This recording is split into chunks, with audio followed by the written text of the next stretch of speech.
Good morning, everybody. Thank you for tuning in again. Apologies that it's been a while since I put a video update onto the blog. Life has been a little bit busy, but I'm hoping to catch up with a few more articles and a bit more information to just keep supporting people in their efforts to achieve safe workplaces. Today what I want to do is look at a recent South Australian decision, Hillmn and Ferro Con. It involved a workplace fatality, and it's attracted a bit of attention around the place because of some insurance issues that have arisen. So I want to touch on those insurance issues on the way through, but spend a bit of time looking at some of the substantive safety issues that also came out of the case.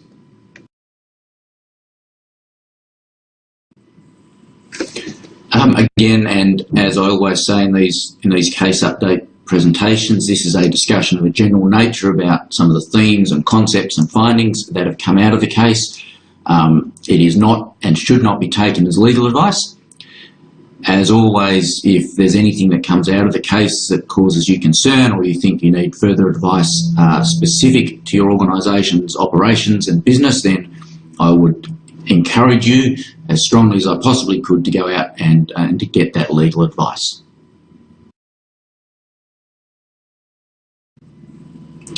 Now, you'll see on the actual blog page I've set up a series of links with some of the information that I'm going to talk about, including a link to the case. So if you want to go and read the case and get all the details, the link is actually on the blog page. But just by way of brief overview, as a construction site at the Adelaide Desalination Water Plant, and at the time the accident actually attracted quite a bit of media. Ultimately what happened was one of the riggers was killed when he was hit on the head by a 1.8 tonne what was described as a monorail or steel beam that was being installed. The court was pretty critical of the whole process. Ultimately they said it was a poorly planned lifting operation. There was no effective risk assessment done. There was no proper JSA or job safety analysis done for the work. There was no relevant safe work procedure. And as a consequence of the fatality, the company and its director were both prosecuted, and they both got fines in excess of $200,000.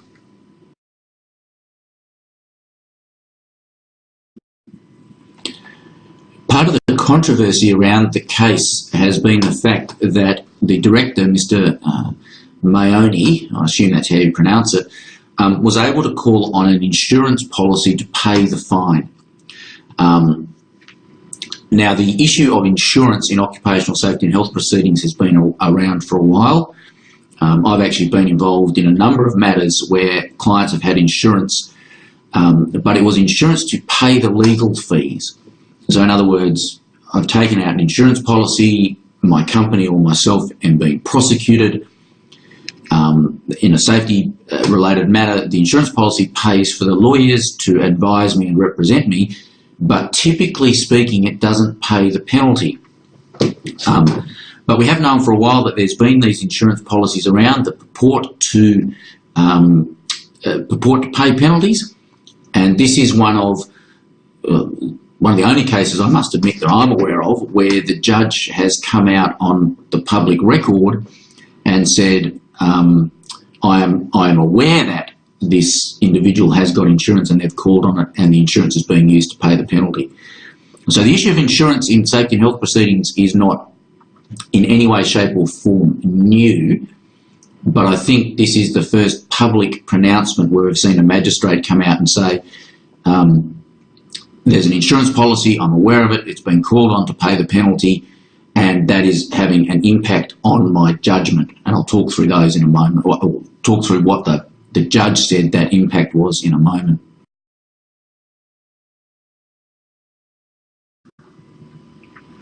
And the message from the magistrate was pretty powerful and pretty straightforward. The insurance policy and Mr. Mayoni's action in calling on the insurance policy, the court said effectively undermined their sentencing powers and sends a message to employers and others that there's really nothing to fear from an occupational safety and health prosecution, even if you kill somebody, because you can get insurance to cover it.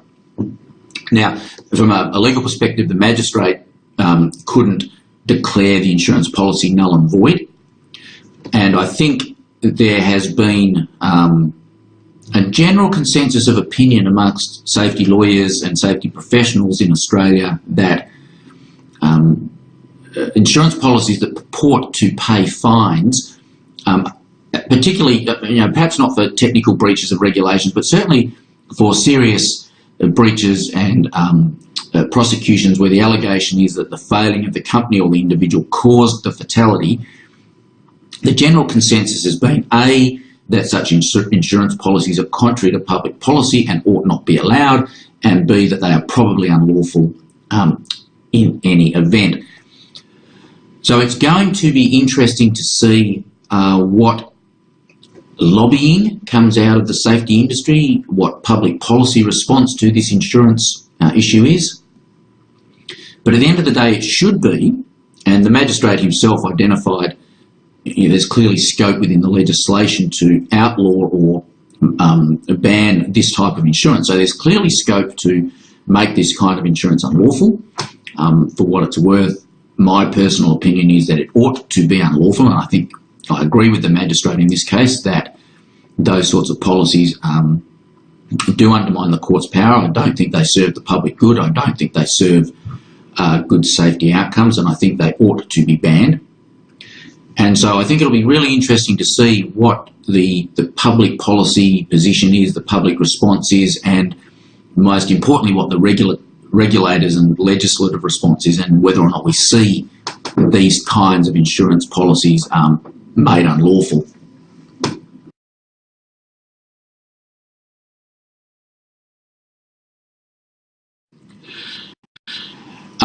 The magistrate did what he could within the powers that he had. Basically, what he said was, look, the action in calling on this insurance policy says that you really don't accept the legal consequences of what you have done. Now, Mr. Mahoney had, and the company had pleaded guilty to the charges very early. And ordinarily in these kinds of legal proceedings, if you plead guilty to a charge very early, you tend to be entitled to quite a discount on your penalty. And in most jurisdictions, it's sort of in the order of about 25%. So the court looks at the offence, they look at it and give it an objective level of seriousness, and they attach a penalty to that objective level of seriousness, and then they take into account mitigating factors. And one of the most important mitigating factors is an early plea of guilty. Even though there was an early plea of guilty in this case, what the court said was, look, your actions in relying on this insurance policy are so contrary to a genuine acceptance of the consequences that you're not going to get any reduction in the penalty. And so the magistrate did what they could to send a strong message, but as the magistrate rightly observed, any message that was sent by a strong penalty in real terms was substantially undermined by the reliance on this insurance policy.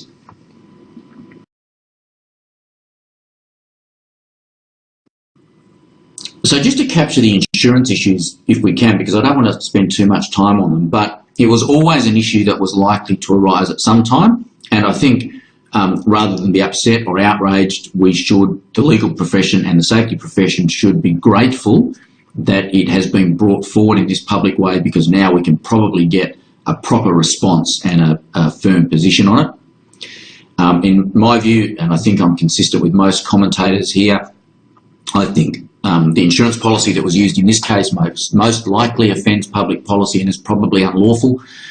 And it remains to see if any third party will act to challenge the insurance policy in this case. Now, that will take time and resources, and dealing with it on a one-off case basis won't be the most effective means of dealing with it, but it will be interesting to watch and see if somebody challenges the enforceability of that insurance policy, if you like.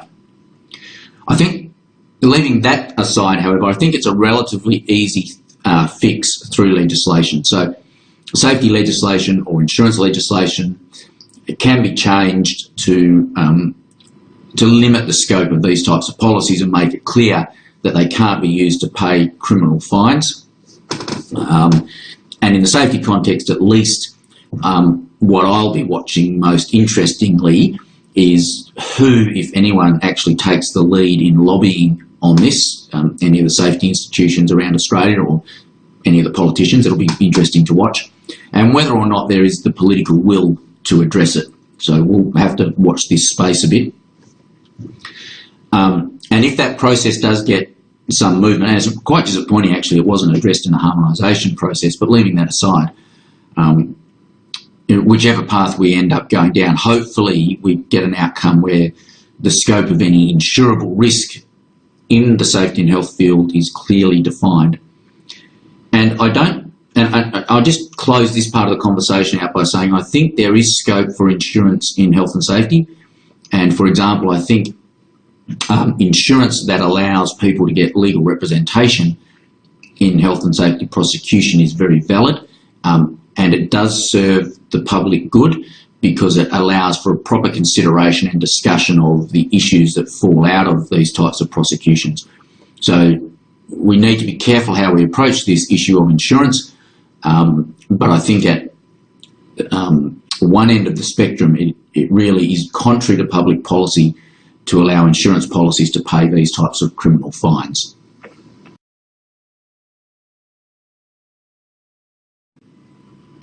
More disappointingly, I think, than the insurance issue is really the tired and worn and this well-trodden drama of a failed paper safety management system again. The court identified that there was a pre-start toolbox meeting, which everybody does. There was a JSA, which everybody does. There was a start card done by the individual workers, which is like an individual risk assessment. And as the court said, it's just a tick and flick exercise. Now, I've touched on this in a case, and the link is on the blog, the BHP Billiton prosecution.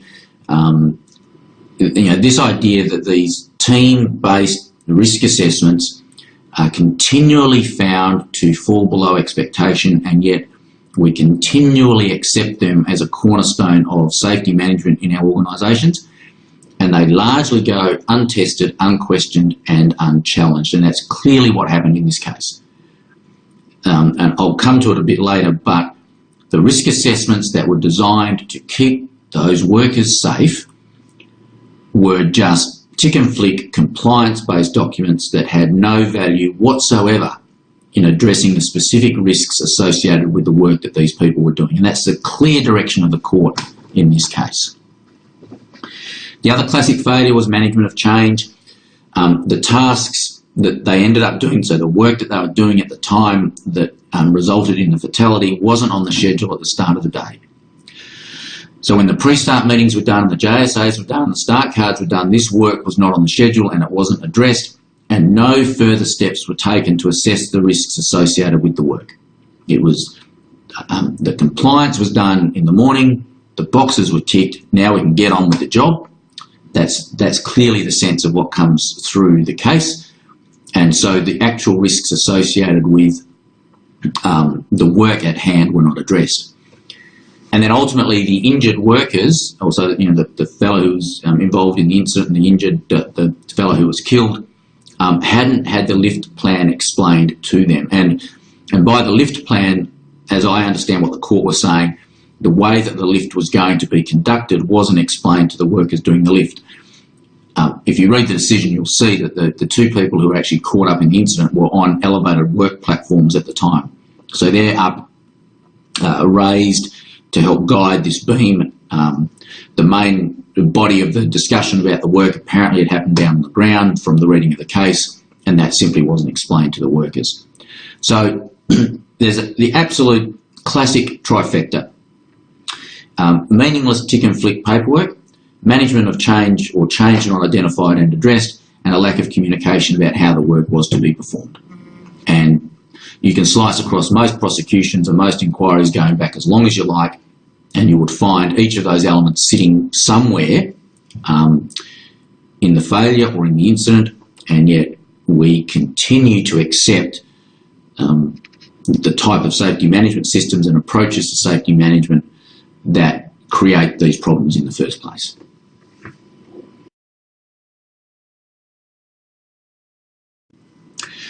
An interesting element to come out of the case was a discussion about the level of risk assessment, which I thought is very valid and a real issue across most of the incidents that I have to deal with. So there'd been a JSA prepared for general structural steel erection. What had happened was there'd been a series of these generic JHAs that were done, or JSAs, although none were done, on reading the judgment, none were done for specific pieces of work. Excuse me.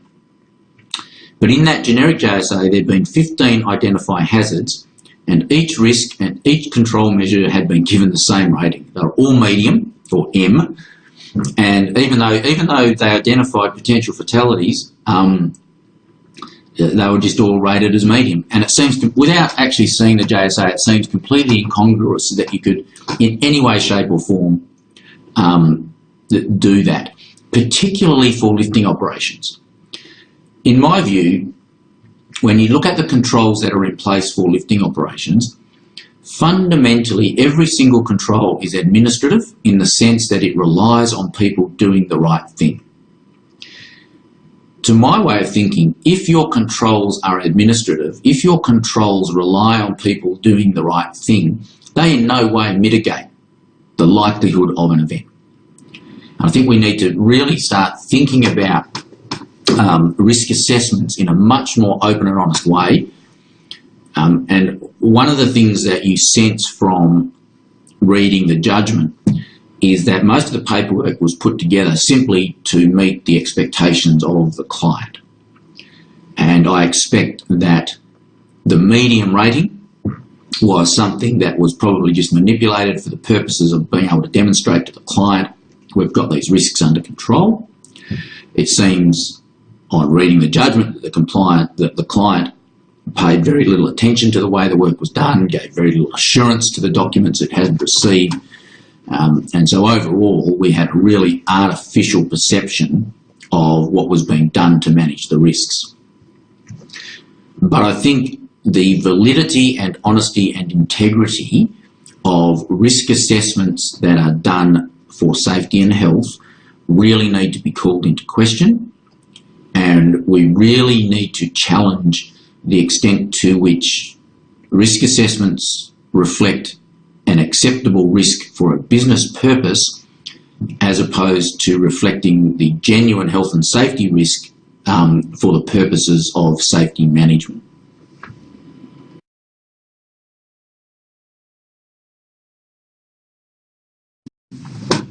And if we look at the nature of the particular failures that the court, that were alleged and the court found to be true or proven, they failed to prepare specific risk analysis for different lifts, and as the court said, they simply relied on a system where they hired qualified people and hoped and expected that they'd do the right thing, just on an ad hoc basis with some general supervision and safety instructions. And there have been a number of cases recently that talk about this idea of qualified and experienced personnel, and the cases are all quite consistent. We do not have the right to assume that just because someone is qualified and experienced that they'll work safely.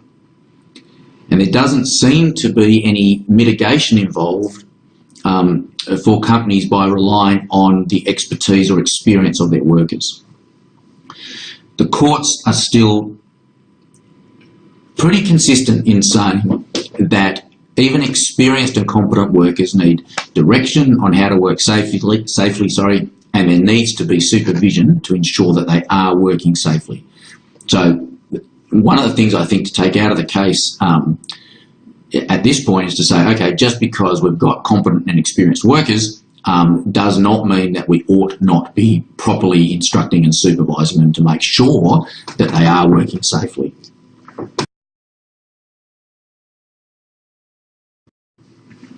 As I've already touched on, one of the other failings that the court found proven was that the company didn't ensure a specific safe work procedure for the job.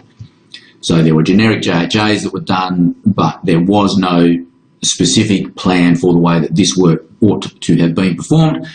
And the court said there should have been a plan. It should have been obvious that there should have been a plan, and there should have been specific processes put in place to avoid the risks associated with this particular piece of work.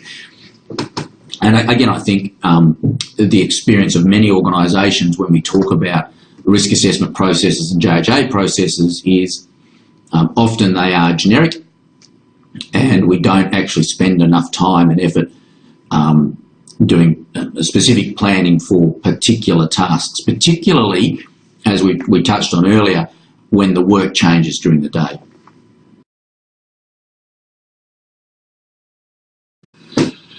And finally, and this is, if anyone's who looked at my presentations before, you will know this is a bit of a soapbox for me.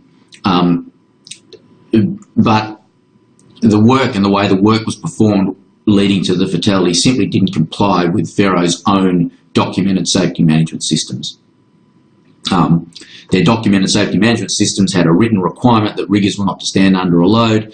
It became apparent that people were going to have to stand under the load to do the work, and as the court said, as soon as that became apparent, the work should have stopped. The rule in the JSA was wholly disconnected from the way that the job was planned and directed.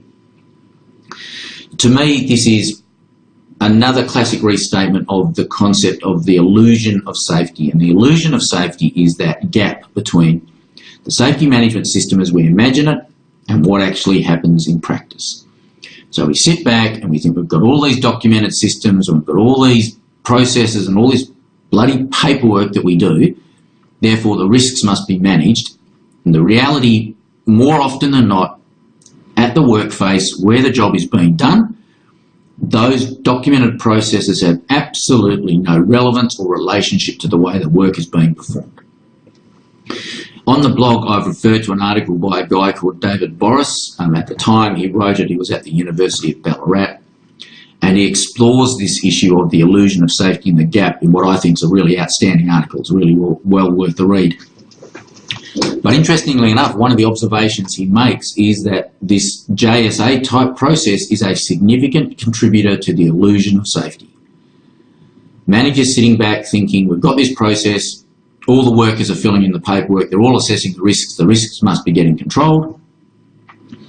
And the workers thinking, this is a pain in the bum, I'm only filling this stuff out, so if something goes wrong, you can blame me. As the court pointed out in this case, it just becomes this tick and flick compliance exercise. It's another piece of paper I've got to fill out before I can get the job done. And we have known that for decades. We have known that for decades. And yet case after case after case after case continues to come across my desk where the fundamental failure is the failure to comply with our own safety management systems, and more often than not that involves a failure of the JSA process.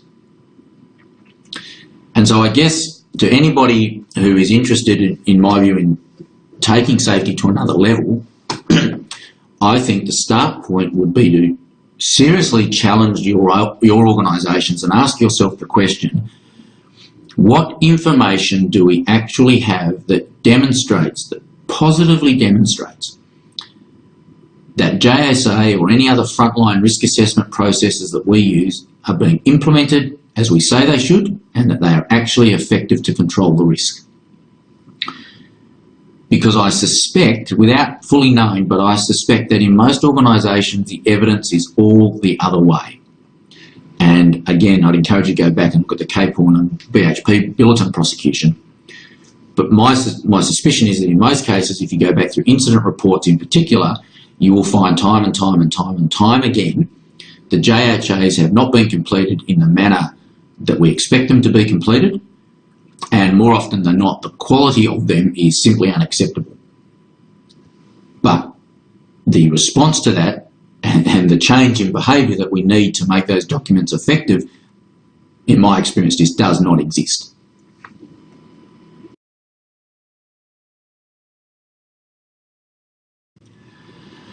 In relation to the director, the court was pretty straightforward. They said Mr Mayoni had employed safety officers, but he had taken no active role in checking the adequacy of the system or the practical effectiveness of safe work instructions. And that's kind of the point I'm making. here's the system, here's the process, no one ever checks, we actually don't know if what we've said we're going to do is what's happening, much less whether or not it's effective. Now, this was a concept I explored a bit in another presentation, Fry versus Keating, and again, there's a link to that on the blog page if you want to have a look at it. But what I would say to you, if I can be so bold, is that LTI rates, MTI rates, TRCF rates, and any other injury rate gives you absolutely no insight whatsoever to the practical effectiveness of your safety management systems. The number of audit action items that have been closed out tells you nothing. The number of JSAs done, the number of site inspections done, the number of management sites, none of those numbers tell you anything about whether your safety management system is being implemented or whether it's effective. The only way you get proper insight into effective safety management systems is by robust assurance reporting. That is somebody who comes along and says, this is a risk, this is what I've looked at, this is how I know it's being controlled. And there are very few indicators that are currently used in industry that in any way, shape or form give us that assurance. And to my way of thinking, the biggest shift we need to make as a safety profession and across industry is to move to positive, robust assurance reporting that tells us whether or not the risks in our business are actually being controlled.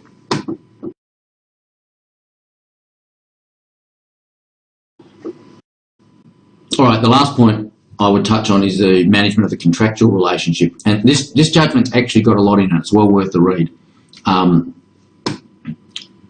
But the court, I think, quite perceptively picked up that this documented process that was in place was nothing more than an exercise in managing contractual requirements.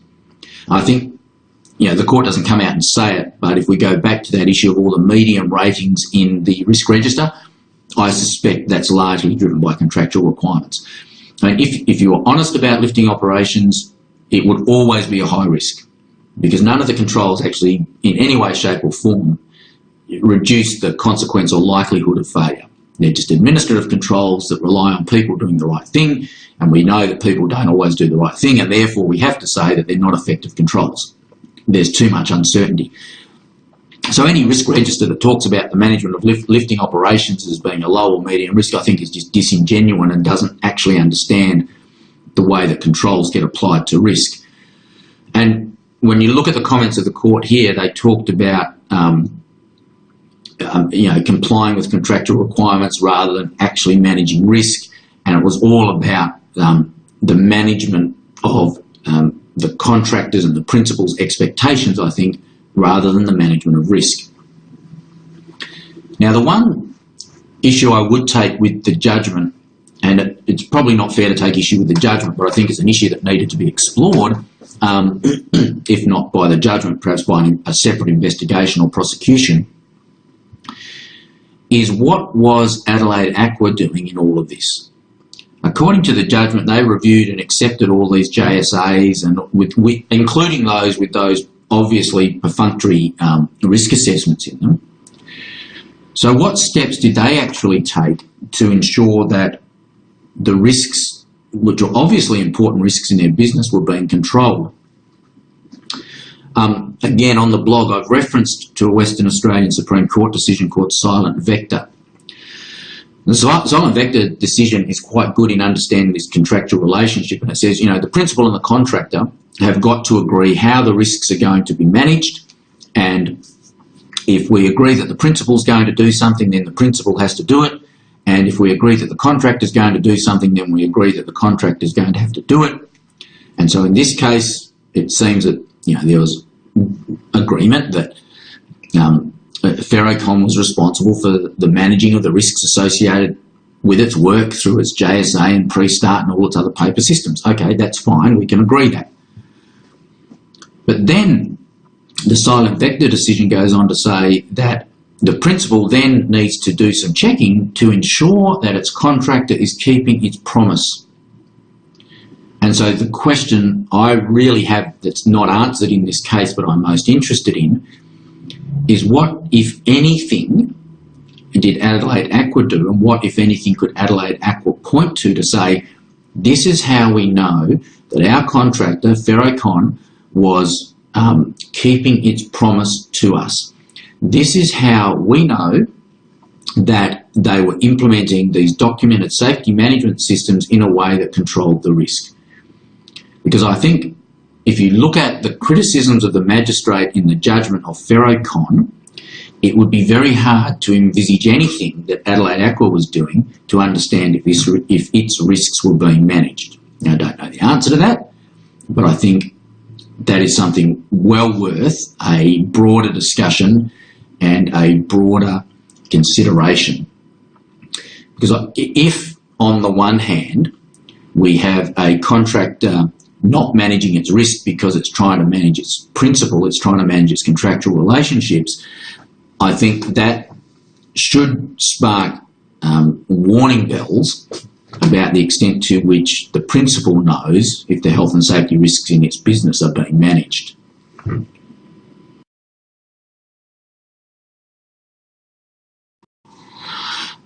Okay, there's quite a lot in this presentation today. I've covered a lot of bits and pieces, but I think if you go and refer to some of the documents if you're interested, or read the case in detail yourself, you should be able to pick up a bit more, and most of these points will make sense in that context.